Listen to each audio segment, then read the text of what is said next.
Joining us live now from the Pentagon, Press Secretary John Kirby. Welcome back to Fox News Sunday. John, I know yesterday General Milley spoke to his Ukrainian counterpart, and all week you had the president of Ukraine suggesting that the White House is overstating the risk. But is it also possible that the president of Ukraine is underplaying the risk?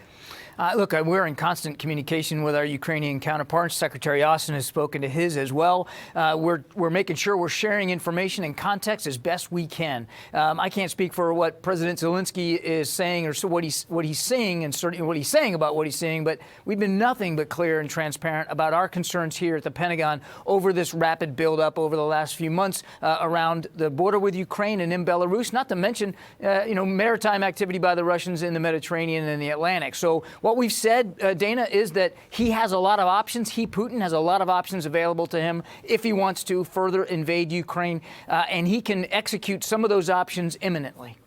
So what is the Pentagon's definition of imminent? Imminent means it could happen really honestly at any time. Now, when I say it depends on what Vladimir Putin might want to do. Again, as Secretary Austin said on Friday, he has a lot of options, a lot of capability available to him.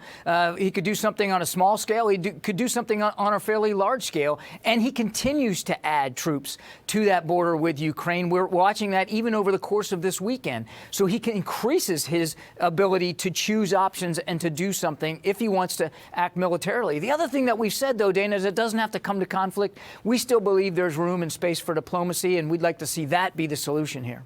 Certainly, I know that the Pentagon has been very much urging diplomacy, and I understand the need for a deterrent on the back end. But as you've just pointed out, Vladimir Putin has already escalated this quite a bit.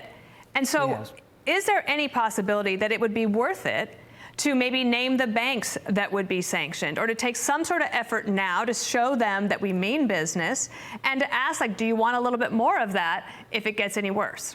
I think we've been very clear with Mr. Putin about the economic consequences that could come his way and the way of the Russian people should he further incur and invade inside Ukraine. And one of the things about sanctions is once you trip that, then the deterrent effect is lost. So I think we've been very, very clear that we're going to look at sanctions and economic consequences, the likes of which we have not looked at before or even considered, even as far back as 2014. We don't want to lose that deterrent effect. The other thing is, the Russians talk about it. One of the last things they want is a strong and bolstered NATO on their western flank. If he does another invasion inside Ukraine, that's exactly what they're going to get. They're going to see the United States and our NATO allies bolster our capabilities on the eastern flank of the alliance.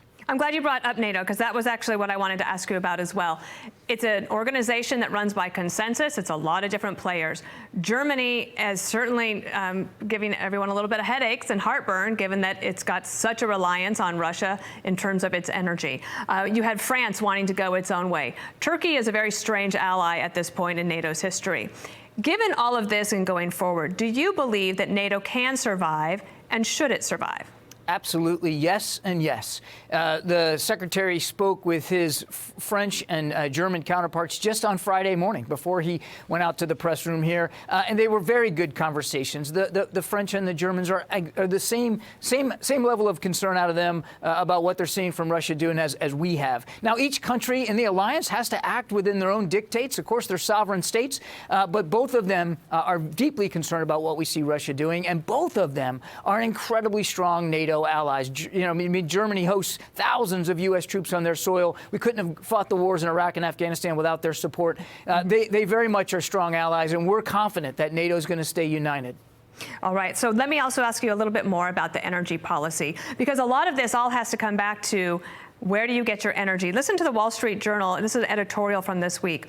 The self-created energy vulnerability of the West is one of the horrifying marvels of the age. You have to go back to the disarmament of the 1920s to recall a time of such willful self-delusion.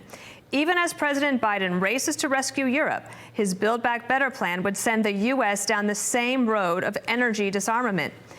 John, does the Pentagon factor in the United States' own energy partner when it considers what all needs to be done to protect us in the future?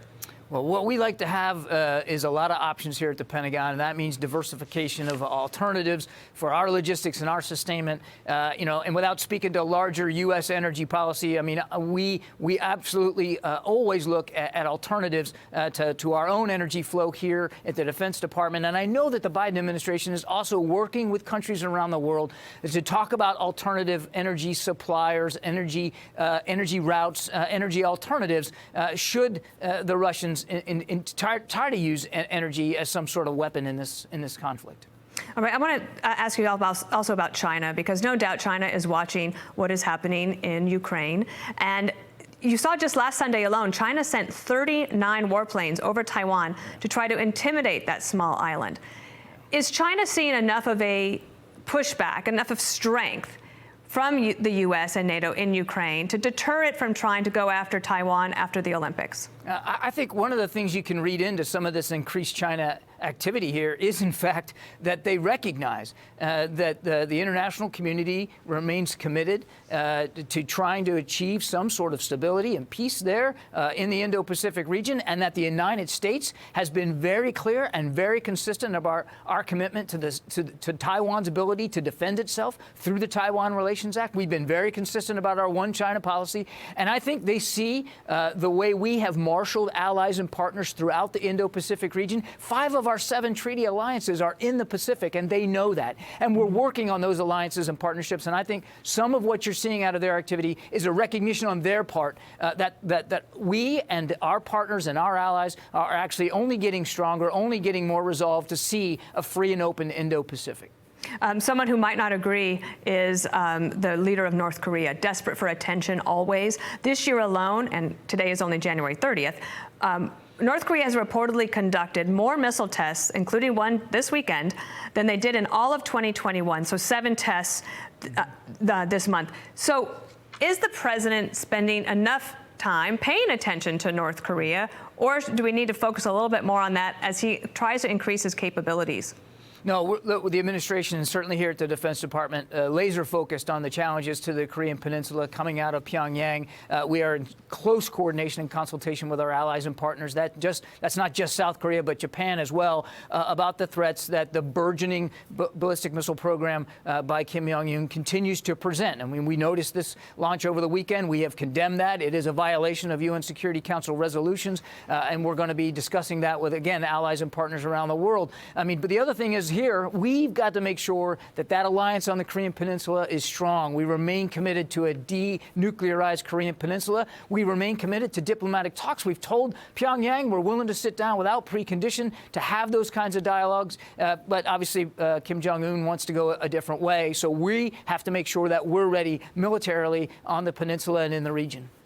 Also, just more back here, focusing on some criticism in the U.S. military that perhaps there's too much of a leftward tilt or a wokeness in our military when we face really determined adversaries, committed adversaries in China, Russia, Iran, who maybe don't have those same kind of pressures.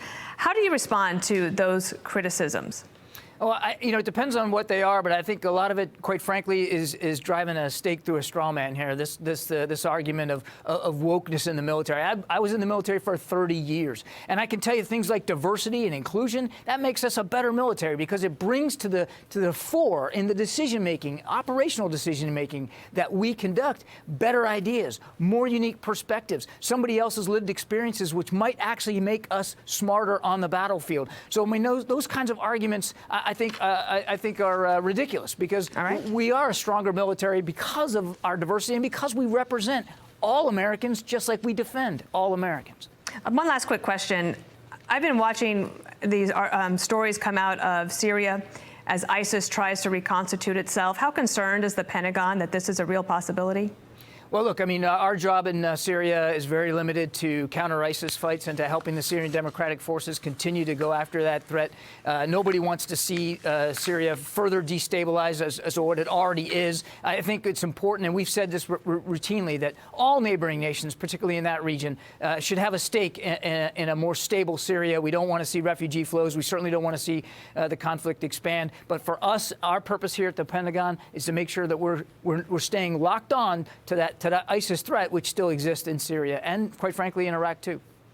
John, thank you for joining us today. Good luck to whichever team you are supporting in the NFL Sunday that we're about to have. Always a pleasure. Thank you. Thank you, Dana.